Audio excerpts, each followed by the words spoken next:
எப்போதும் தூங்குவதும் இல்லை உண்மை எப்போதும் தூங்குவதும் இல்லை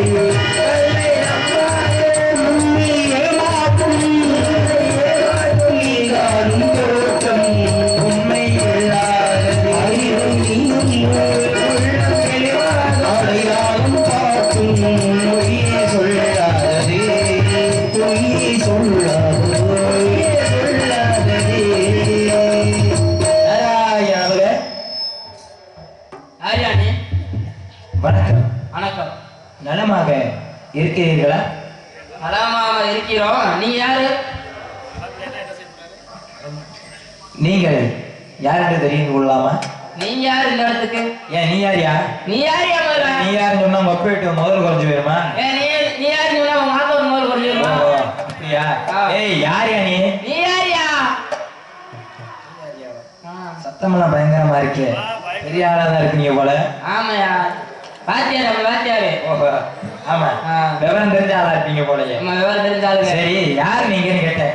நீங்க யாரு நான் கேட்டேன். அவருக்கு அபச்சாரம் செய்தாலும் கூட இல்லம் தேடி வந்தவரை உபச்சாரம் பண்ணணும். அண்ணது உபசாரம். உபச்சாரம் அதாவது வந்தோடனே என்ன பண்ணிருக்கணும்? வரவேற்பு கொடுத்துருக்கணும். ஏன் வரவேற்பு கொடுக்கல? வரவேற்பு கொடுத்து நீ யாரு? ஏய் அந்த யாரியா நீன்னு கேட்டேன். நீங்க யாரு நான் கேட்டேன் முதல்ல. ஏன் நீ யாருன்னு சொல்ல மாட்டியா? நீ யாரு நீங்க முதல்ல சொல்ல முடியல? ஏன் நீ யாருன்னு சொன்னோம் உன் வாயில இருக்க பல்லாம் கொட்டிடுமா? ஏன் நீங்க யாரு சொன்னா சொல்ல தெரியுமா கேட்க தெரியுமா? உங்களுக்கு கேட்க தெரியுமா சொல்ல தெரியுமா? கேட்கவும் தெரியும் சொல்லவும் தெரியும். எனக்கு சொல்லவும் தெரியும் கேட்கவும் தெரியும். கேட்கும் தன்மை எதுக்குடையது? காதுக்குள்ளது. காதுக்குடையது. சொல்லும் தன்மை சொல்லுதுன்னா வாய்க்குள்ளது. இப்ப நீங்க என்ன கேட்டீங்க? நீங்க இப்ப நீங்க என்ன கேட்டீங்க? நான் யாருன்னு கேட்டேன். அதேதான் நானும் கேட்டேன். யாருன்னு இப்ப நீங்க சொல்றீங்களா கேக்குறீங்களா? நீங்க சொல்றீங்களா கேக்குறீங்களா? நான் சொல்றேன். நான் கேக்குறேன். நீங்க கேளுங்க காதால. நீங்க யாரு? ஏய் வாயால என்ன சொன்னீங்க? வாயால கேட்கணும். வாயால சொல்லத்தான் முடியும், காதாலான்னு கேட்க முடியும். ஆமா.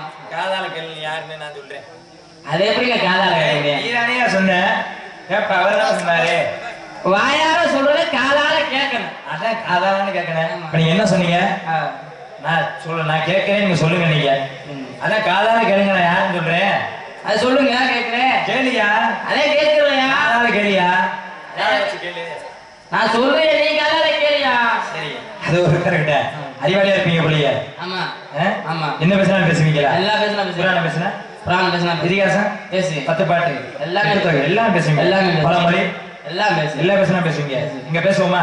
புராணத்துடைய புராணம் மொத்தம் எத்தனை இருக்கு? புராணம் மொத்தம் 64 புராணம். ஏய் புராணமே 18 தானையா? 18ஆ? ஆமா. நீங்க படிச்ச பாடத்துல அப்படி இருக்குங்க. படிச்ச பாடத்துல 64 புராணம் இருக்கு. 64. ஏய் புராணமே 18 தானையா? நான் படிச்ச புராணம் 60ங்க. 60ஆ? ஆமா. சரியா? 60 புராணம் இருக்குன்றீங்க. அந்த 60 புராணத்துல பேரை சொல்லியா? நீங்க நான் 18 புராணத்துல பேரை நீங்க 18 புராணம் பேரை சொல்லுங்க. நான் 60 புராணத்தை பேரை. சரி வாங்க ரெண்டு பேருமே சொல்லி பாப்போம். சொல்லி பாப்போம். சொல்லுவோமா? நீங்க சொல்லுங்க. அத சொல்லுங்க. கன்னட புராணம், கந்த புராணம், விஷ்ணு புராணம், அக்னி புராணம், வாயு புராணம். சித்தியோட போனேன். ஏய் சித்தியோட போனா அத்தோட போனியா? ஏய் புராணத்தினுடைய பேரியா? அத பேசுங்க. பிரம்ம புராணம், விஷ்ணு புராணம், அக்னி புராணம். அவதாரம். புராணம் சொல்லுங்க. சரியா? புராணம் உங்ககிட்ட வேணாம். இப்படிதான் பாருங்க, ஒரு மனுஷன் இருக்கும்போது சிறப்பா, இறக்கும்போது சிறப்பாங்க. ஏன்னா இந்த இடம் யாருடைய இடம்? மனுஷன் இருக்கும்போது சிறப்பு இல்ல. இந்த இடம் யாருடைய இடம்? இந்த இடம் வந்து எங்களுடைய இடம். உங்களுடைய இடம். எதை வச்சு உங்க இடம் சொல்றீங்க? இதுல வந்து நாங்க காவல் இருக்கிறதுனால எங்களுடைய இடம். காவல் காத்தா அது உங்க இடம் ஆயிருமா? எங்க ஆடி அடங்கும் வாழ்க்கையிடா 6 அடி நிலமே சொந்தமான இருக்கேன். அன்னைக்கு 6 அடி நிலம் கூட சொந்தம் கிடையாது. இன்னும் டம்ளர்ல அடைச்சு போட்டு போய்கிட்டே இருப்பாங்க. அப்படியெல்லாம் இருக்கக்கூடிய இடத்துல இந்த இடம் உங்களுக்கு சொந்தம்ன்றீங்க. எதை வச்சு இந்த இடம் உங்களுக்கு சொந்தம்ன்றீங்க? அத்தாச்சி வச்சிருக்கோம். அத்தாச்சி வச்சிருக்கீங்க. சரி, இந்த இடத்துக்கு பேர் என்னங்க? வேலிமலைச்சாரல். மலைச்சாரல். வேலிமலைச்சாரலுக்கு ஏன் வேலிமலைச்சாரல் பேர் வந்தது தெரியும்? உங்களை போன்ற முனிவர்கள் வந்து யாரும் போனால் வேலிமலைச்சாரல். வேலிமலைச்சாரல் பேர் வர காரணம் இருக்குல்ல. ஏன் திருப்பதி 7 மலைன்னு ஒரு மலை இருக்கு. திரு என்றால் மகாலட்சுமி, மகாலட்சுமி. பதி என்றால் அவருடைய கணவர். அவங்க 2 பேரும் சேர்ந்து 7 காவல் தெய்வங்களை காவலுக்கு வச்சு அந்த மலை மேல அமர்ந்தனால திருப்பதி 7 மலைன்னு பேர் வந்து திருப்பதி. அந்த மலைக்கு பேர் வர காரணம் இருக்குல்ல. அது போல இந்த இடத்துக்கு பேர் என்ன? வேலிமலைச்சாரல். வேலிமலைச்சாரலுக்கு ஏன் வேலிமலைச்சாரல் பேர் வந்து தெரியுமா? உங்களை போன்ற முனிவர்கள் வியாபாரம் பண்ணா வேலிமலைச்சாரல். சரி, அற்புதமான விளக்கம். நார்த்த மலைன்னு ஒரு மலை இருக்கு. நாரதராகப்பட்டனா அந்த மலை மேல வந்து தியானம் செஞ்சனால நாரத மலை அருவி நார்த்த மலைன்னு பேர் வந்துச்சு. அந்த மலைக்கு பேர் வர காரணம் இருக்குல்ல. அப்ப இந்த மலைக்கு பேர் வர காரணம் எத்தனை சொல்லியா? இது வேலிமலைச்சாரல். வேலிமலைச்சாரலுக்கு ஏன் வேலிமலைச்சாரல் பேர் வந்தது? எத்தனை தடவையா சொல்றது? உங்களை வந்து வியாபாரம் பண்ணாலும் வேலிமலைச்சாரல். சரி, அது போல பழனி மலையில ஒரு மலை இருக்கு. ஆமா, பழனி மலைக்கு ஏன் பழனி மலைன்னு பேர் வந்துச்சு தெரியுமா? பழனி மலை முருகனாகப்பட்டவரு அங்கே சண்டையிட்டு ஒரு பழத்துக்காக அங்க போனனால அவ்வை பாட்டியே பழமே நீதான் உனக்கு எதுக்கு பழம் அப்படின்னு சொல்லி அந்த மலை மேல அமர்ந்தனாலதான் பழனி மலை பேர் வந்துச்சு. அந்த மலைக்கு பேர் வேற காரணம் இருக்குல்ல. அது போல அந்த மலைக்கு பேர் என்ன? அட போயா மாத்தாங்க. என்னையா சொல்லுங்க, விளக்கம் தானே கேட்டேன். அதான் நான் சொல்றேன்யா, வேலிமலைச்சாரல். சரி, உங்களை போன்ற முனிவர்கள் வந்து யார் வளர்ப்பதனால் வேலிமலைச்சாரல். பரவாயில்ல, பட்டு நடிக்கிறீங்க. ஆமா ஆமா, இப்படிதான் பாருங்க. ஒரு ஊர்ல 2 மான் இருந்துச்சான். ஒரு ஊர்ல 2 மான் இருந்துச்சா? 2 மான் இருந்துச்சான். அதுல ஒரு மான் பேரு மறுபடியும் சொல்லு. ஒரு மான் பேரு மறுபடியும் சொல்லு. மறுபடியும் சொல்லு. இன்னொரு மான் பேரு மறுபடியும் சொல்லாத. மறுபடியும் சொல்லாத. இதுல அந்த ஒரு மான் மறுபடியும் சொல்லுன்ற மான் என்ன, மறுபடியும் சொல்லாதன்ற மான் என்ன பண்ணிருச்சு? என்ன ஆச்சு? மானாமர பஸ் ஸ்டாண்ட்ல ஆக்சிடென்ட் ஆகி அடிபட்டு இறந்து போச்சு. விபத்துக்குள்ளாகி அடிபட்டு இறந்துருது. சரி, இப்ப மிச்சம் என்ன இருக்கு? மறுபடியும் சொல்லு. ஒரு ஊர்ல 2 மான் இருந்துச்சா. அதுல ஒரு மானுடைய பேரு மறுபடியும் சொல்லு, இன்னொரு மான் பேரு மறுபடியும் சொல்லாத. சரி, இதுல ஒரு மான் என்ன பண்ணிருச்சு? இந்த மறுபடியும் சொல்லாதன்ற மானு விபத்துல பட்டு அடிபட்டு இறந்து போயிருது. மிச்சம் என்ன இருக்கு? மறுபடியும் சொல்லு. அது ஒரு ஊர்ல என்னையா? சரிங்க, இடம் உங்களுக்கு சொந்தம்ன்றீங்க. நான் என்ன கேட்கிறேன், ஒரு மனிதன் இருக்கும்போது சிறப்பா இறந்த பின்னாடி சிறப்பாங்க? இருக்கும்போது சிறப்பு. இருக்கும்போது சிறப்பு. ஆமா அப்படின்றீங்க. எதை வச்சு இருக்கும்போது சிறப்புன்றீங்க? இப்போ நான் இருக்கேன். சரி, இப்ப இந்த இடத்துல நான் ஒரு பப்பனா இருக்கேன். சரி, நான் நாளைக்கு ஒரு நேமாய் வந்தா ஒரு பேராய் வந்தா போறா அப்படின்னு ஒரு சிறப்பா பேசும்போது. சரி, இறந்த பின்ன அது ஒரு பெருமை தான்.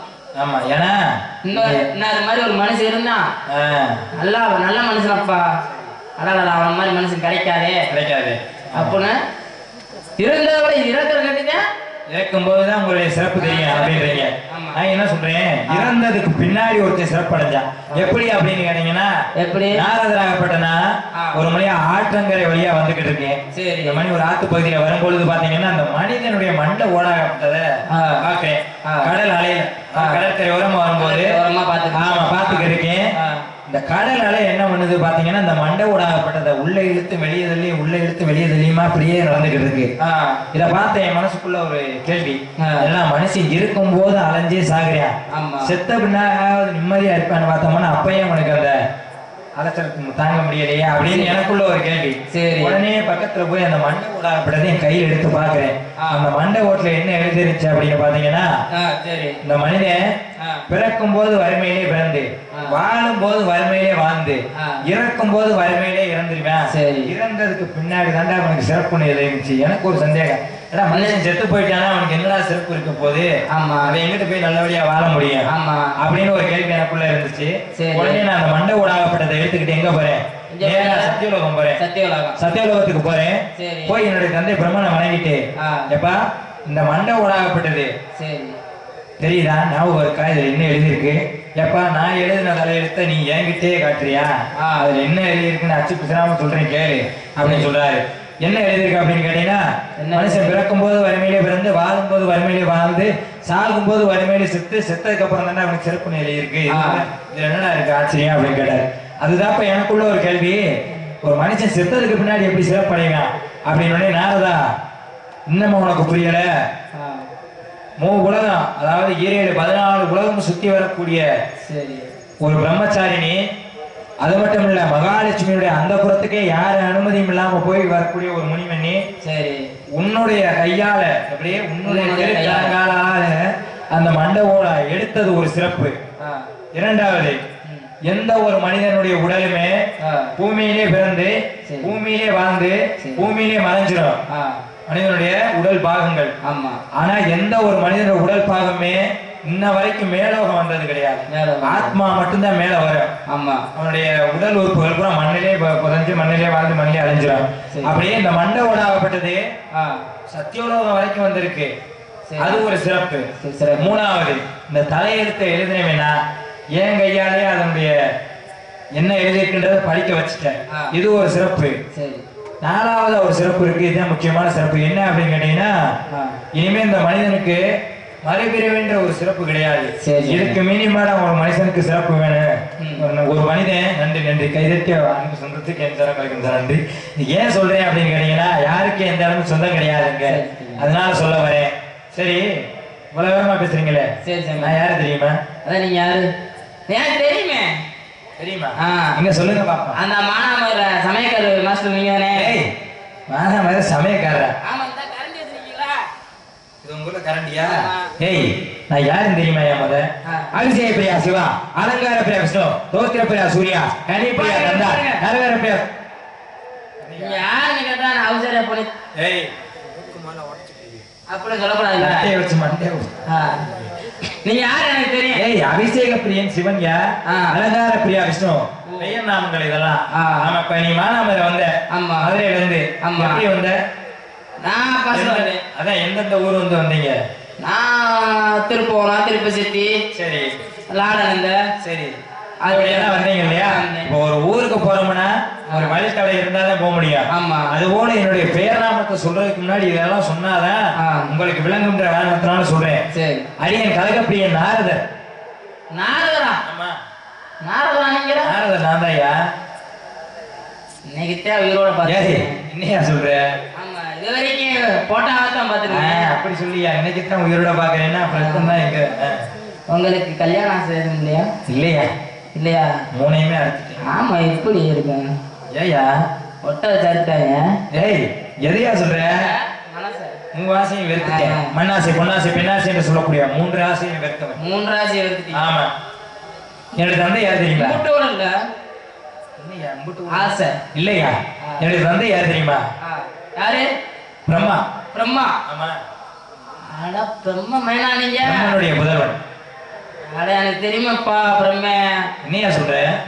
உங்க அப்பா பிரம்மா தானே? பிரம்மா தான். பிரம்மா எனக்கு தெரியுமாப்பா. என்ன சொல்ற? அவர் நானு நெருங்கிய நண்பர்கள். நெருங்கிய நண்பர்களா? ஆமா. ஏய், எங்க அப்பா நீ முதல்ல நேர்ல பாத்து. அந்த கருது மிஷினத்துக்கு உங்க அப்பா தானே? கருது மிஷினா? அப்படின்னா என்னையா? தை மாசத்துல வருவாருங்க. நெல்ல இருக்கு. அட நாராயணா, நீ எந்த பிரம்மனையா சொல்ற? கருது மிஷின் ஓனர் தானே உங்க அப்பா? ஏய், அந்த பிரம்மா கிடையாதியா. இந்த உலகத்தில் இருக்கக்கூடிய அனைத்து ஜீவராசிகளையும் தோற்றுவிக்கக்கூடிய வேலை செய்யக்கூடிய பிரம்மா. சிருஷ்டிகர்த்தா. பிரம்ம மேனா புதல்வன்.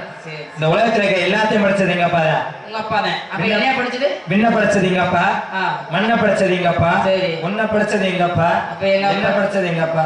அப்ப எங்க அப்பா நடுராம சண்டைக்கு விட்டாங்க. அது உங்க அப்பன்டே கல்யா. ஐயா, உனக்கு புரியுறபடி சொல்லணும்னு கேட்டீங்கன்னா நீங்க வந்து ஒரு காட்டுவாசி பையன். சொல்லுங்க. இல்லையா? அப்போ உங்க அம்மா வந்து இந்த நிலமாணி. உங்க அம்மா வந்து இந்த நிலமாரி. இதுல உழுது தண்ணி பாய்ச்சறது உங்க அப்பே. உழுது தண்ணி பாய்ச்சறது எங்க அப்பே. மேல இருந்து விதை போடுறது எங்க அப்பே. மேல இருந்து விதை போடுவாயா? எங்க அப்பாவுக்கு அவ்வளவு பெரிய மனசு. ஆமா. என்னுடைய தந்தை பிரம்மன். அப்பா தாய் பேர் கலைமகள். கலைமகள். கலைவாணி. கலைவாணி மேனா நீங்க? ஏய், கலைவாணி. நாவுக்கு அரசி. ஆரே காணாத நீங்க. உங்க அம்மா தான் கலைவாணியா? ஏய், கலைவாணியா? கலைமகள். ஓ, கலைக்கு அதிபதி. ஆமா. கலைவாணியா? ஆமா, என்னுடைய தந்தை என்னோட தாயின் பெயர். சரிங்க, இவ்வளவு நேரம் பேசுறீங்க. நீங்க யாரு? நான் நம்பிராஜ் மேன். எங்க அப்பா பேர் நம்பிராஜன். நம்பிராஜன். அம்மா பேர் நங்கை மோகினி. சரி. என் பேர் வீரத்தேவன். வீரத்தேவன். இந்த இடத்துல தான் எனக்கு ஒரு சந்தேகம். வீரத்தேவன்றீங்க இல்லைங்க? இப்ப என் பேர் நாரதர். நாய் என்றால் நாரம், ராய் என்றால் ராகம், தாய் என்றால் தாளம், இரு என்றால் ரீங்காரம். இசையை எனக்குள்ள அடக்கினால அது மட்டும் இல்ல, நாவை ரதம் போன்று சுழட்டக்கூடியவர்கள் ஆகிய என்ற காரணத்தினால எனக்கு பேர் நாரதர்னு வந்துச்சு. உங்களுடைய பேர் என்ன? நான் வீரத்தேவன். வீரத்தேவன். நீங்க என்ன வீர செயல் செஞ்சிட்டீங்கன்னு உங்களுக்கு வீரத்தேவன் பேர் வந்துச்சு? என்ன? காட்டுக்கு வேலையை போய்க்கிருந்தோம். சரி. வேலைக்கு போகும்போது ஒரு புளி போச்சு. சரி. அப்ப புளி போவேன். சரி. என் தீய பொருத்தி புளி புழு தீ தீ அப்படின்னு நாராயணா. இப்ப மதுரையை காவகாத்தான், மதுரை பருத்திய காவகாத்தான். பருத்தி நீங்க என்ன பண்ணீங்க? நான் புளிய குத்துனீங்க. அப்ப உங்க பேரு புலி புலி குத்தி வீரன். அப்படியெல்லாம் இருக்கு. சரிங்க. உடன் பிறந்தவர்கள் உடன் பிறந்தவர்கள் 7 பேர். உடன் பிறகாதவர் ஒரே ஒரே ஒரு ஆள். இந்த ஒரே ஒரு ஆள்னு சொல்றீங்க இல்லைங்க? ஆமா. அது பெத்த பிள்ளையா இல்ல கண்டெடுக்கப்பட்ட பிள்ளையா? கண்டெடுக்கப்பட்ட பிள்ளை. எங்க கண்டெடுத்தீங்க? வள்ளிக்கிழங்கு தோண்டிய பள்ளத்துல கண்டெடுத்தனால வள்ளி அப்படின்னு பேர் வச்சு. வள்ளி பேர். இந்த இடத்துல தான் எனக்கு ஒரு சந்தேகம். சொல்லுங்க. இப்ப வள்ளின்னு பேர் வச்சிட்டீங்க. ஆமா. உடன் பிறவாத பிள்ளைன்றீங்க. இங்க என்ன வேலை பாக்குறீங்க? நான் இந்த இடத்துல காவல் காக்குறேன். ஆமா. என்ன காவல்? திணை காவல். என்ன திணை? செந்தினை கருந்தினை செந்தினை. ஆமா. நீங்க மட்டும்தான் காவல் காக்குறீங்களா? இல்ல நான் இல்ல. சரி. என் தங்கச்சி நாங்க அண்ணன் நீங்க எல்லாரும் சேர்ந்து காவல் காக்குறீங்க. சரி. உள்ளே இருக்காங்க, ஒருவருக்கு உள்ளே இருக்கிறாங்க. ஆமா. நான் வந்து காரணம் என்ன அப்படின்னு கேட்டீங்கன்னா, ஆளோலம்னு ஒரு குரல் கேட்டுச்சு. ஆளோலம் யார் சொந்தக்காரி அப்படின்னு பார்த்து அவங்களுக்கு ஆசி வழங்கணும் அப்படின்றதுக்காக வந்தேன். என் தங்கச்சி தான். உங்க தங்கச்சி? ஆமா. அழைப்பார்கள். என் தங்கச்சிக்கு முன்னாடி யாரு கிள்ளி இருக்கு. எது உனக்கெல்லாம் ஒரு ஆளாயா? எனக்கெல்லாம் ஆள் இருக்க கூடாதா? என்னையா? சரி, அழைத்து வாருங்க, ஆசி கொடுக்கிறேன். ஆத்தா கிள்ளி.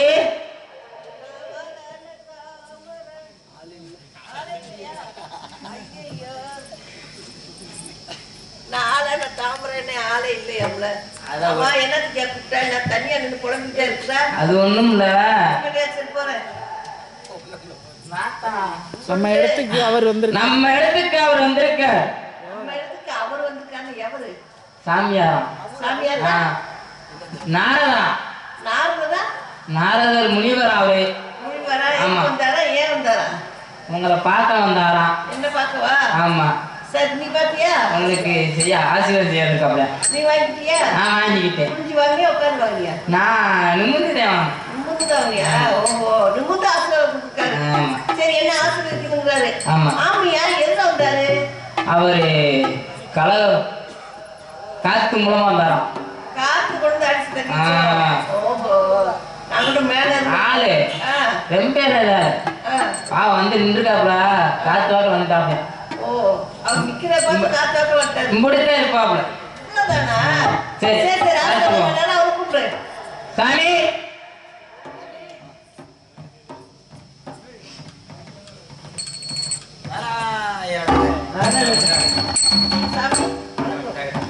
இந்த சாமி தானா? ஆமா, இந்த சாமி தான். ஆசீர்வாதம் பண்ணாரா? அவருக்கு வாழ்த்து சொன்னீங்களா? வாழ்த்து நல்லபடியா சொன்னீங்களா? நல்லபடியா. இப்ப நான் ஒரு வாழ்த்து சொல்லணும். சொல்லுங்க பாப்போம். நல்ல பக்தி பரவசமாக. அடியே. ஆமா, அவருக்கு ஒரு வாழ்த்து சொல்லுங்க. வாழ்த்துமா? நான் ஆளான தாமரை நாளாக தூமரை.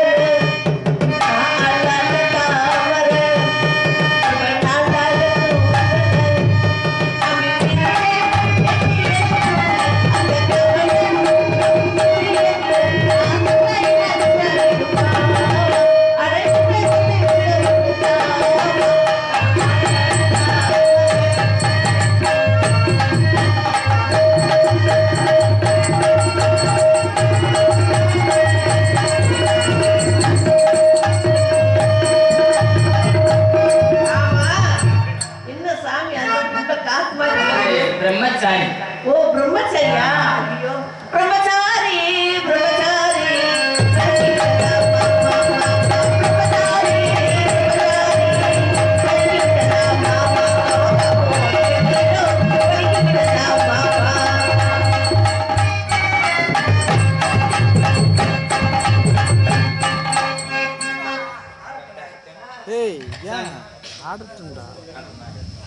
சாமி வந்தாரை வரவேற்பதும் வந்தாரை வரவேற்பதும் தமிழர் ஒரு பண்பாடு அப்படின்ற காலத்தாலே அற்புதமான வரவேற்பு கொடுத்த உங்களுக்கு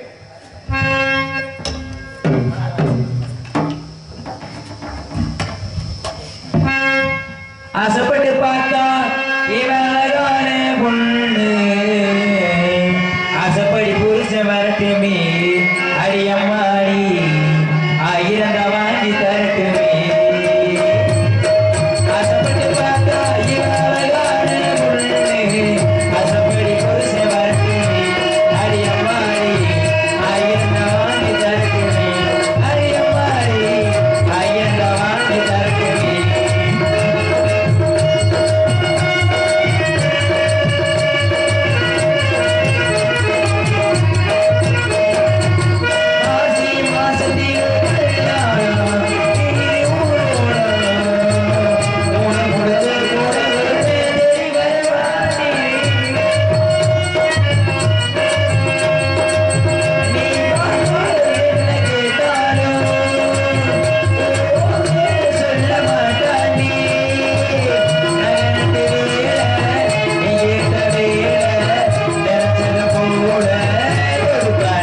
தங்கச்சி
நம்ம இடத்துக்கு சாமியார் வந்திருக்காரு. அவன் சிரிச்சுக்கிட்டே சொன்னேன்.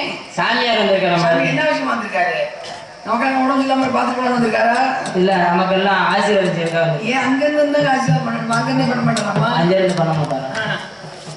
என்ன விசாரிக்கிறது இல்ல. வந்திருக்காரு. கையோ சாமி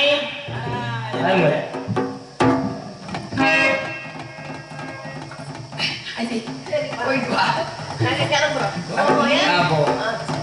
ஒண்ணு இல்ல.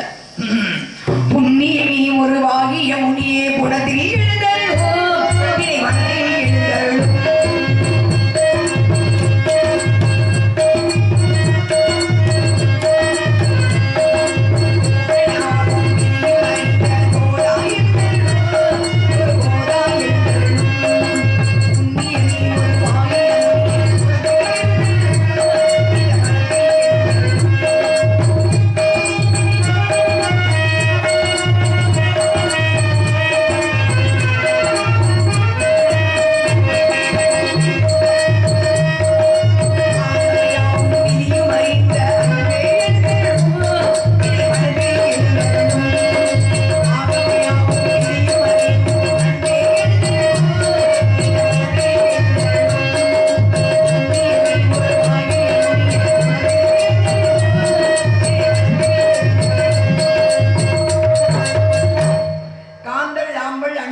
இந்தந்த நேரத்துல இந்த பாட்டு பாடணும். இப்ப வந்து காலையில பாடுறோமா, பூ பாடுறாங்க காலையில பாடுவாங்க. நீங்க பாடுவீங்கல்ல, ஒரு பொன்மாடி சங்கால பூ பாடுறாங்க, சரிங்களா? அது மாதிரி எந்த நேரம் போடலாம், மாயம்பாடு போடுறாங்க, அது எந்த நேரமும் பாடிக்கலாம். அது மாதிரி ராத்திரி வந்து நீலாம்பரியம் என்னது அவ பேசுறவங்க எல்லாம் உட்காந்து என்ன பண்ண சொல்லி முடிச்சுட்டு வந்துருவா. நீலாம்பரி ராத்திரி வந்து நீலாம்பரி ராகம் அது பாடுறாங்க. மோகன ராகம் அது எப்ப படிக்கலாம். ஒரு மோகன் அப்படின்னு ஒரு ராகங்களுக்கு செய்ய நிறைய விஷயம் தவறா விஷயத்தை பேசினாலோ, தவறா புராணங்களை பேசினாலோ, தவறா ராகங்களை போனாலும் தண்டனை பண்றோம். அதனால புராணம் வந்து சரியா எந்த ஒரு தவறும் இல்லாம சரியா பேசுறது ஐதீகம் ஜாமி. ஆமா, நீங்க விதிமதியை பத்தி சொன்னேன் பேசுறீங்க. நீங்க வந்து விதியோட பார்க்க வந்திருக்கீங்க. எப்போ கொஞ்சம் அதிகம் வச்சா வந்து என்னன்னு தெரியலையே, கொஞ்சம் அதிகம் வச்சுதான் எனக்கு இப்படி கூட போயிடுச்சு எனக்கு. அதனால ஆமா சாமி நிறைய வந்துருக்கீங்க. நீங்களும் ஒரு நேரத்தில் ஆணவமா தான் இருந்தீங்க. உங்க ஆணவத்தையும் மகாவிஷ்ணு நடிச்சாரு ஞாபகம் இருக்கா? உலகத்துல நான் தான் நாராயண பக்தி அப்படிங்கிறாரு. இப்ப மகா நாராயணன் கோவம் வந்துச்சு. நீ என்ன பெரிய நாராயண பக்திங்கிற, உன்னை விட பக்தர்கள் நிறைய பேர் நீங்க உடனே கோவம் வந்துச்சு. நான் 24 நாராயணன் சொல்லிட்டு அப்படின்னு ஆனவங்க சொல்ல. ஆமா பார்த்தா இன்னொரு சின்ன கிண்ணத்துல கொடுத்து இந்த மாதிரி எண்ணெய் கிண்ணத்துல வச்சுட்டு அந்த ஒரு சுத்திட்டு வாங்க சொல்ல. நீங்க என்ன பண்ணீங்க? என்ன சிந்திரக்கூடாது, என்ன சிந்திரக்கூடாது, எண்ணம் பூரா எண்ணெயில இருக்குது, கிண்ணத்துல இருக்குது. நாராயணன் மறந்துட்டீங்க, சுத்தி வந்தீங்க. இந்தாங்க தாத்தா, இந்தாங்க என்ன சிந்தவே இல்லை. அப்ப சொன்னாரா என்ன சிந்தாமது சரி, கிண்ண கீழே விளையாமது சரி, எத்தனை நாராயணன் சொன்னு கேட்க மறந்துட்டேனே. அப்ப வா பூலோகத்துப்பா அப்படின்னு பூலோகத்துல 7 விவசாயி காலை தூங்கியது அவ்வளவு பிரச்சனை. முதலாளி பிரச்சனை, தொழிலாளி பிரச்சனை, அந்த பிரச்சனை, இந்த பிரச்சனை, பண பிரச்சனை, பொண்டாட்டி பிரச்சனை, புள்ள பிரச்சனை, அத்தனை பிரச்சனை. நாராயணா இன்னைக்கு காலை பொழுது நல்லபடியா விடுஞ்சிருச்சு, ஏதோ பொழப்புக்கு வழி விடு அப்படிங்கிறாரு. திருப்பி வேலைக்கு போறாரு. முதலாளியை பார்த்து ஐயா நாராயணா இன்னைக்கு ஒரு நாராயண கதை வேற மாதிரி பண்ணிட்டாரு. நாராயணா எனக்கு இன்னைக்கு ஒரு நல்ல வேலை கிடைச்சிருப்பான்னு சொல்லி திருப்பி சாயந்தரம் வந்தேன்ன அந்த கிடைச்ச சம்பளத்தை சாப்பாடை செஞ்சு கொண்டாடியோ சாப்பிடும் போது கடவுளே நாராயணா எனக்கு நல்ல வழி சொல்லி பார்த்துக்க. நீ ஒரு சின்ன எண்ணெய் கொடுத்தோம் என்னையே மறந்துட்டேன், என்ன சித்தக்கூடாது. ஆனா அவன் அவ்வளவு பிரச்சனையும் என்னைய மறக்காம அங்க உள்ள ஆணவம். அது மாதிரி தர்மருக்கு ஒரு ஆணவம் வந்தது. நம்ம தான் பெரிய ஆளு, யாரும் இருக்கிறது இல்லை. அப்படி ஒரு மிகப்பெரிய தர்மம் இருக்கு. தர்மம் நல்லவங்க எல்லாரும் நினைப்பீங்க. ஆனா அவர் கொஞ்சம் கொஞ்சம் ஆணவம். ஒரு பாசம் கீரி யார் இடத்துல உட்காந்துருக்காரு, அப்படி ஜம்பமா உட்காந்துருக்காரு. ஒரு கீரி இங்கிட்டு போய் விழுந்துகிட்டே போய் இங்கிட்டு ஊண்டு இருக்கு, அங்கிட்டு ஊண்டு இருக்கு. அந்த யார் இடத்துல தர்மர் பார்த்தா நானும் பார்த்துருக்கேன், இங்கிட்டு ஊருடுற அங்கிட்டு அங்கிட்டு ஊடுற என்ன சொல்ல தர்மா என் முதுவ பாருன்னு சொல்ல. ஒரு பக்கம் பார்த்தா ஒரு தங்கமா இருந்திருக்கு. என்ன முதுகுல ஒரு பக்கம் ஒரு தங்கமா இருக்கு அப்படிங்க. நம்ம பூமியில வந்து தானம் பண்ணாங்க மாவு, அதுல போய் உருண்டேன், ஒரு பக்கம் தங்கமாயிடுச்சு. சரி நீ தானம் பண்ணிருக்கியே, இந்த பக்கம் உருண்டை இந்த பக்கம் தங்கமா வருதோ தங்கமா மாற மாட்டேங்குன்னு சொல்ல. யாருன்னு கேட்டார். ஒரு 7 விவசாயி, சோத்துக்கே வழி இல்லை, சாப்பாடுக்கு வழி இல்லை. புருஷன், பொண்டாட்டி, மகன், மருமக 4 பேர். இந்த பிள்ளை என்ன பண்ணிருக்கு, தை மாசம் நெல்லை அறுப்பாங்க இல்ல, அதுல போய் முதிரும் இல்ல, அந்த நெல்லை பொறுக்கிட்டு இருப்பாங்க. அது பேர் உஞ்ச விருத்தி. உஞ்ச விருத்தி நம்ம வருத்தி எடுக்கிறது. அந்த நெல்லை எடுத்து வந்து என்ன பண்ணிச்சு, அரிசி ஆக்கிச்சு. ஒரு படி அரிசி. மருமகளுக்கு சந்தோஷம், அடையப்பா ஒரு படி அரிசி சேர்ந்துச்சு. இதை சோறாக்குனா சீக்கிரம் வந்து ஜீரணமாயிடும். அதனால அரிசியா வறுத்து பொருள் நாங்கள் உருண்ட மாதிரி ஊட்டிடுவோம். இந்த காரப்படி வந்துருவாங்கல்ல, உருட்டி ஆளுக்கு ஆள் உருண்ட மாவு தின்னம்னா 2 நாளைக்கு பசிக்க. அப்படின்னு என்ன பண்ணிச்சு, வேகமா அரிசியை வறுத்து இடிச்சு ஊட்டிச்சு. 4 உருண்டை தட்டுல வச்சாச்சு. பார்த்து சாப்பிட போறாங்க. நாராயணா நல்லபடியா வந்து போஜனம் கொடுத்துருப்பான். வாசல் ஒரு குரல், ஐயா பசிக்குது. பசிக்கிறதா பசிக்கிறாருன்னு தெரியும். பார்த்தா ஒரு சாமியார் 3 நாள் சாப்பிட்டு பசிக்கிட்டு மாமனார் பார்த்தார், கூப்பிட்டாருந்தா இந்த மாவு தின்னு சொன்ன தின்னுட்டாரு. பசி அடங்கல. இவர் என்ன பொண்டாட்டியை பார்த்தார், பொண்டாட்டி கையில் இந்த மாவுடைய கொடுத்துட்டார், அதையும் தின்னுட்டாரு. அப்பையும் பசி அடங்குறாரு. பார்த்தா மருமகளை பார்க்க மருமகள் கையில் உண்டை கொடுத்துருச்சு. அப்பயும் ஒரு பசியான சாமியார் மகனை பார்த்து அவங்க கொடுத்துட்டாங்க. 4 பேர் கொடுத்த மாவுக்கு தண்ணி வந்து குடிச்சாங்க. எப்பயும் தண்ணி தான் நமக்குனே. அப்போ அவர் சாமியார் திங்கும்போது மாவு சிந்திருக்கு. அதுல அந்த வெளியே நான் போனேன், ஒரு பக்கமே தங்கமாயிடுச்சு. 4 பேரும் சொர்க்கத்துக்கு சென்றவர்கள் சாதாரண ஏழை விவசாயி. ஏன்னா நம்ம பசியா இருந்தாலும் பரவாயில்ல, எப்படியாவது வந்து என்ன சொல்லுவாங்க, தனக்கு மிஞ்சி தானம் கிடையாது, தனக்கு மிஞ்சி வச்சுக்கிட்டு கிடையாது. உன் சக்திக்கு மீறி தானம் பண்ணு. இப்ப ஏதாவது ஒரு 500 ரூபா சம்பாதிக்கணும், 1000 ரூபா தானம் பண்ணலாம். அதான் உன் தனக்கு மிஞ்சி தானம் நீ வச்சுக்கிட்டு தானம் பண்ணுவாங்க. வச்சுக்கிட்டா இப்ப தானமே இல்லையே. அது சக்தி மீறி தானம் பண்ணிட்டான். அதுல சொல்றது போனப்பா ஆணவத்தை நியாயி.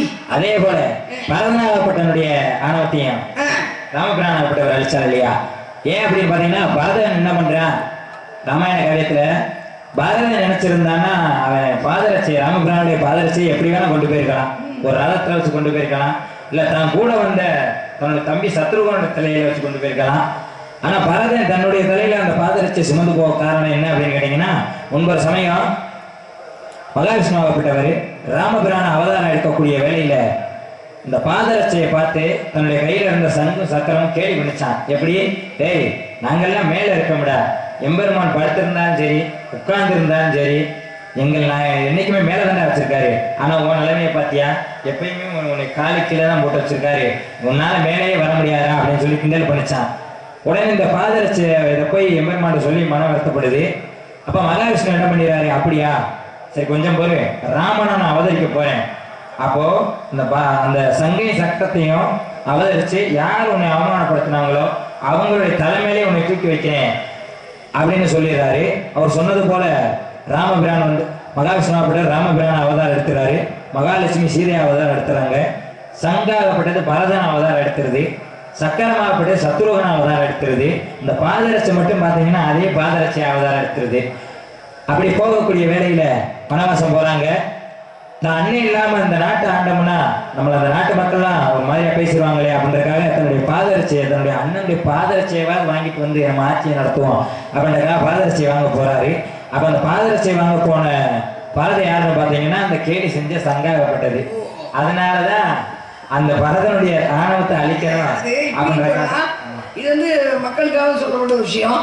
பாதரட்சி வந்து நம்மளுடைய பாரதபுரம் தாக்கக்கூடிய கண்டிப்பா நம்மளுடைய சேர்க்குமாங்க நம்மளுடைய பாரதபுரம் தாக்கக்கூடிய நம்ம எல்லா இடத்துக்கும் கூட்டிட்டு போகுது. முள்ளு கல்லாம் அது முள்ளு கல்ல குத்து வாங்கிட்டு நம்மள வந்து நடந்து கூட்டிட்டு போகுது. எல்லா இடத்துக்கும் பாதுகாப்பா இருக்கு. நம்ம சுமைப்புறம் சுமக்குது. ஆனா அது கொஞ்சம் பிஞ்சு வச்சுன்னா என்ன பண்ணுவோம்? தூக்கி ஓர போடுவோம். அது மாதிரிதான் ஒரு சில குடும்ப தலைவர்கள் பாரதபுரம் சுமப்பாங்க, கஷ்டப்படுவாங்க நான் பிள்ளைகளுக்காக கொண்டாடிக்காக. ஆனா அந்த குடும்ப தலைவர் வயசாகி கடைசியில் போயிட்டா என்ன செய்யணும்? கொண்டு போய் முதியோர்கிட்ட சேர்த்துறோம். இதுதான் அதான் உண்மை. தனக்காக கஷ்டப்பட்ட அம்மா அப்பாவை யாருக்கு வச்சுட்டு பார்க்கறது கிடையாது. ஐயோ நம்ம அப்பா நமக்காக ஆடு மேடு வந்து கஷ்டப்பட்டு விவசாயம் பார்த்து அது பார்த்து இது பார்த்து திருடுறதுல கஷ்டமான வேலை தானே சொல்லுங்க. திருடோட சாதாரண அதுவும் கஷ்டம். எவ்வளோ அடி வாங்கணும், எவ்வளோ உயிரை கையில் முடிச்சுக்கணும், முடிச்சுக்கிட்டே இருக்கணும். அதனால அப்போ வந்து என்ன பண்றான்? அந்த குடும்ப பாரத்தை சுமக்க ஒரு பாதரட்சம் மாதிரி ஒரு குடும்ப பாரத்தை சுமக்கிற அந்த குடும்ப தலைவன் கொஞ்சம் முடியாமல் போயிட்டாலும் கொண்டு போய் ஓரமாக தூக்கி எரியப்படும். வயசான காலத்தில் கொஞ்சம் ஓரமாக படிக்க வச்சிடறோம், முடிஞ்சு போச்சு. அப்போ ஒதுக்க படிக்கிறோம் அப்படிங்கிற உதாரணம் அந்த விஷயம். ஏன்னா வந்து என்னதான் இருந்தாலும் நம்ம வயசான காலத்தில் நம்ம அம்மா அப்பா பாதுகாப்பு தூக்கி சுமக்கணுங்கிறது இந்த கதை ராமாயணத்தில் அதுதான் உதாரணம். வயசான காலத்தில் நமக்காக கஷ்டப்பட்ட அம்மா அப்பா கடைசி காலத்தில் நம்ம தூக்கி சுமக்கணும் அப்படிங்கிறத காவடியே வந்தது. அது மாதிரி இந்த மாதிரி நிறைய விஷயம் என்ன விஷயமா வந்தீங்க? பெண்களுக்கு மொத்தம் எத்தனை பருவம்? 7 வகை பருவம். என்னென்ன? பேதை, பெருமை, மங்கை, மடந்தை, அறிவை, தெரிவை, பேரிளமை. இந்த 7 வகை பருவங்கள்ல தாங்கள் அடைந்திருக்கக்கூடிய பருவம் மங்கை பருவம். 3ஆம் பருவமான மங்கை பருவம் அடைந்திருக்கீங்க. இப்படி பருவ காலத்தை நாளாக்கலாமா? ஏன் நான் எங்க பழகினா மக்களுக்கு நல்ல விஷயம் நல்லா தானே இருக்கேன். நல்லா தானே இருக்கீங்க. பருவம்ன்ற ஒரு விஷயத்தை அடைஞ்சிட்டீங்கல்ல. அப்ப இப்ப ஒரு நிலத்துக்கு அச்சாரம் போட்டா உழுதுறானே, உழுது விதைச்சிறானே, அது போல உங்களுக்கு ஒரு அச்சாரம் தேவைப்படுது இல்லையா? நிலத்துக்கு வந்து உழுவணும் நியாயம் தான். பட்டாளம் தான் உழுவணும். ஆடுகளத்தை உழுவ முடியுமா? அப்படி கிடையாதுமா. கோயிலத்தை உழுவ முடியுமா? கஷ்டம்தான். ஆமாம்மா. உங்களுக்கு மாப்பிள்ளை பார்த்துட்டு வந்திருக்கீங்க. எனக்கா? ஆமாம்மா. எங்க அப்பா அம்மா பார்க்க சொல்றா? இல்ல. நான் வந்து மாப்பிள்ளை பார்க்க சொல்றேன். இல்லம்மா. அப்புறம் இந்த 2வது வேலை. ஏமா ஏதோ நம்ம பிள்ளையாச்சே. உங்க பிள்ளை உங்க மகள ஒரு வகையில நானும் உனக்கு அப்பா சித்து அப்பன். அப்ப எங்க அப்பா புருஷன் இல்லம்மா. எங்க அம்மா அப்படி கிடையாதுமா. ஒரு சித்தப்பான்ற முறைக்காக பார்த்துட்டு வந்தேன். ஆமாம்மா. ஏமா கல்யாணம் இருக்கிறதுக்கு அப்படி இல்ல. ஏதோ எனக்கு ஒரு என்ன என்னம்மா நீ கல்யாணம் பண்ணிட்டீங்களா? இல்லம்மா. கல்யாணம் பண்ணலையா? ஒரு தடவை கூட இல்லம்மா. 52 பொண்ணாட்டி அது எப்ப? அது முற்பிறவில. அவங்கள எங்க? அவங்க எல்லாம் கொடுத்துட்டேன். ஆமாம்மா கொடுத்துட்டேன். உலகத்திலே பொண்டாடி தனமா கொடுத்த ஒரே நான் தாங்க. அப்படி இருக்கக்கூடிய வேலையில பொண்டாடி அழகுதான் வச்சாரு. ஆனா இவர் தானமே கொடுத்துட்டு வந்திருக்காரு. நல்ல மனுஷன். ஆமா ஆமாம்மா. அப்படியெல்லாம் இருக்கக்கூடிய வேலையில இது என்னுடைய தங்கைமா. தங்கச்சி. ஆமா. ஆமா. மாப்பிள்ளை கட்ட வேண்டியதானே? அது அவங்களுக்கு வரக்கூடிய நேரத்துல அதுக்கு மட்டும் மாப்பிள்ளை கட்டபடி நான் செவனியில காவ கத்துக்கிட்டு தலைவியாக எனக்கு மாப்பிள்ளை கட்டித்தான் ஆகணுன்ற வேலைங்க. அதனால உங்களுக்கு மாப்பிள்ளை பார்த்துட்டு வந்திருக்கேன். சொல்லுங்க சொல்லுங்க. மாப்பிள்ளை பேர் சொல்லுங்க. பார்த்தா பேசுறேன்.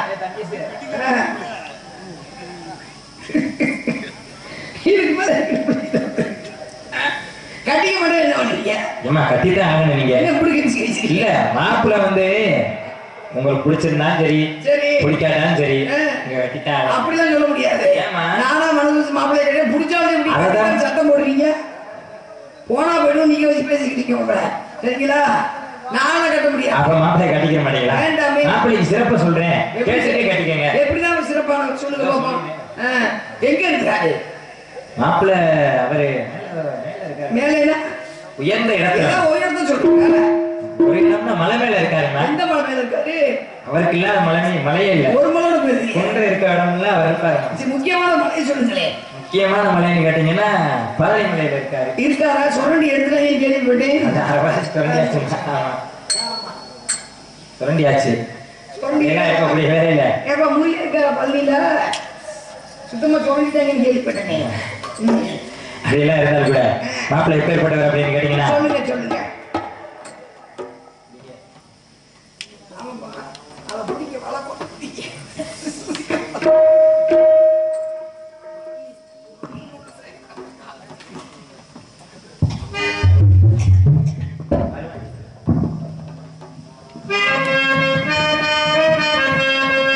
வருவாண்டி தருவாண்டி மலையாண்டி வருவாண்டி தருவாண்டி மலையாண்டி வீரம் பரம்பரண்டி வருவோக்கு அருள்வாண்டி ஆண்டி வருவாண்டி தருவாண்டி மலையாண்டி பழனி மலையாண்டி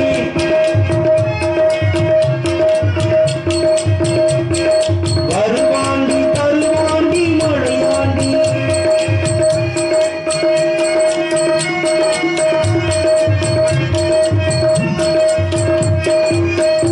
சிவராண்டி மகனாக பிறந்தாண்டி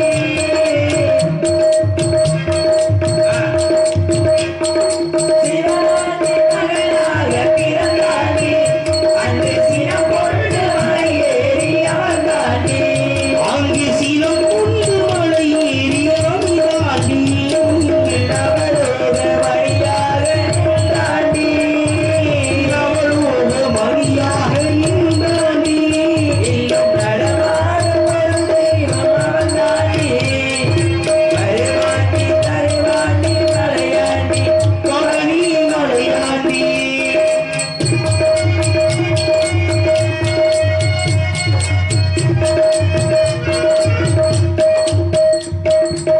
சித்தர்கள் சிறியர்கள் பலரோடி அவன் செல்வாக்கு எவர் கேடோ மறுமோடி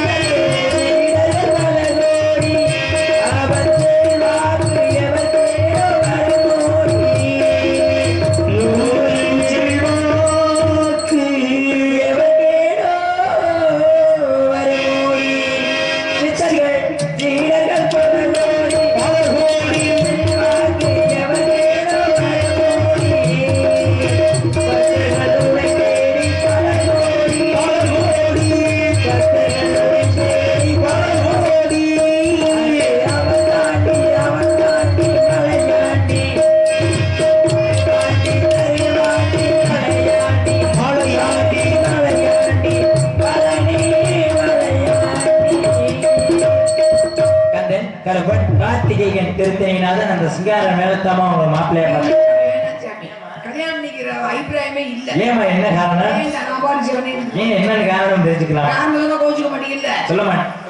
கோச்சுக்க மாட்டீங்களா?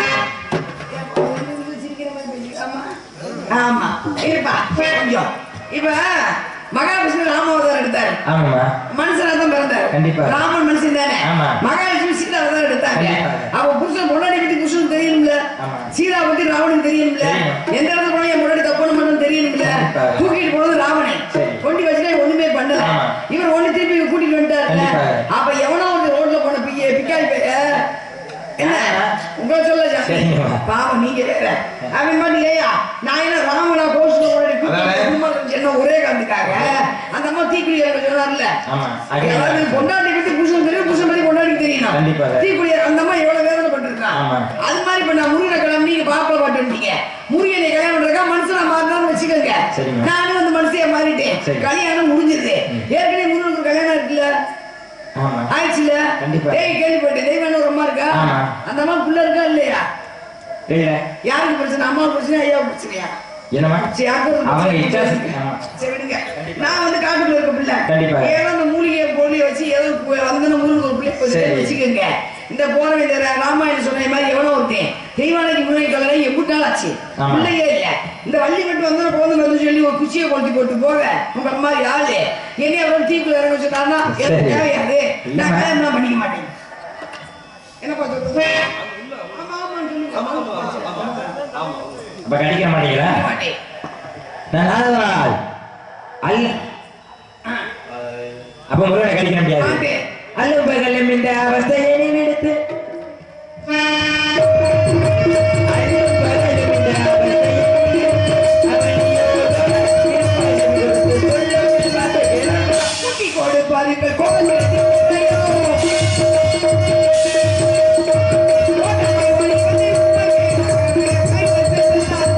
எடுத்துக்கம்மா நான் கூட்டி கொடுக்கிறேன் வண்டியா ஓடிக்கிட்டு இருக்கேன் எதை அறிவில்லாருக்கு அறிவையும் ஞானமில்லாத ஞானத்தையும் சரி. செல்வமில்லாத செல்வத்தையும் கூட்டி கொடுக்கிறாங்க அப்பேற்பட்ட கூட்டி கொடுக்கிறவன சொல்றவன் தான் நீங்க கடிக்கிறானா நாள் அனைத்திருப்ப பிரம்ம முடிச்சானால் நாளை பிரம்மமுத்தத்துக்குள் உங்களுக்கும் முருகப்பெருமானுக்கும் நிச்சயம் திருமணம் நடத்தியே காட்டுவேன் இது சத்தியம் சத்தியம் சத்தியம் போயிட்டு வாங்க சாமி.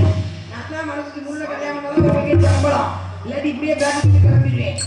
ஒரு வண்டியை வாங்கிட்டு வந்து மாலை பார்த்து காசு பிடிக்கிட்டு இது அவங்க ரெண்டு சொல்லிட்டு வந்தாங்க தங்கங்களா உட்காந்துங்க 5 பேர் எந்திரிச்சு உட்காருங்க தூங்குற பெரியார் படத்தை வையப்படுத்திருக்கீங்க தூங்கி வர போறாங்க கூட தூக்கம் வருது நாங்களும் உள்ள போய் தூங்குவா ஆமா மல்லி குறி சொல்றவங்களா சரிங்களா நம்ம உட்காந்து ஒரு 5 பேருக்காக சொல்லிட்டு போறேன் ஜாதகம் இல்லாமல் வாழ்க்கை இல்லை எல்லாருக்கையும் ஜாதகம் இருக்கும் உங்க குழந்தைகளுக்கோ பேரனுக்கோ பேத்திக்கோ மகளுக்கோ மருமகளுக்கோ ஜாதக தோஷம் இருந்தால் எங்கேயும் பண்ண கொண்டு ஏமாந்துறாங்க ஜாதக தோஷத்தை யாருனாலையும் குறைக்க முடியாது இந்த ஜென்மத்தில் நான் என்னத்தை அனுபவிக்கணும் அனுபவிச்சுதான் தீரணும் ஆனால் ஒரே இடத்துக்கு மட்டும் ஜாதக தோஷம் கொஞ்சம் குறையும் அது எங்கன்னா திருச்சி பக்கத்தில் சமயம் திருச்சி போயிருக்கீங்க எல்லாரும் திருச்சி பக்கத்தில் சமயம் போயிருக்கீங்க சமயபுரத்தில் வந்து 16 கிலோமீட்டர் திருப்பட்டூர் அப்படிங்கிற ஊர் திருப்பட்டூர் அப்படிங்கிற ஊர் இருக்கு அங்கே போய் உங்கள் ஜாதக தோஷமுள்ள ஜாதகத்தை வச்சிங்கன்னா ஜாதகம் பார்க்க மாட்டாங்க அம்மாவாசை பௌர்ணமி போக மற்ற நாள் போகக்கூடாது அந்த பிரம்மனுக்கு சந்தேகத்தை அந்த ஜாதகம் தெரிச்சு அனுப்புவாங்க ஜாதக தோஷம் கொஞ்சம் குறைஞ்சிடும் அங்கே ஒரு கிழமைக்கு ஆகாயத்திட்ட கிழமை அதை வாங்கி வீட்டில் கட்டிட்டீங்கன்னா வீட்டில் நல்ல சிக்கினா கிழமை தன்னை போல முளைக்கும் தண்ணியாக ஊற்ற அதுவும் முளைச்சி வரும்